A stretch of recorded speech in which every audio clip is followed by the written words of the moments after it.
אז אחרי הסדנה שהייתה לי היום, הבחורה הגיעה עם איזושהי פלטה שהיא הייתה מלאה באבק ועובש, כמו זה, נקודות לבנות.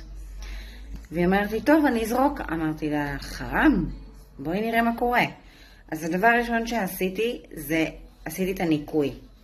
פשוט לקחתי את הטישו ועשיתי ממש משיכה עבה, וראיתי שזה רובו יוצא.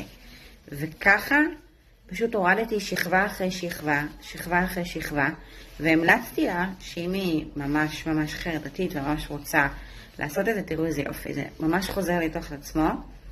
זה קודם כל להוריד יותר שכבות, או להשפריץ אלכוהול של ממש שכבה ולנקות אותה, ואז יש לנו צלית חדשה.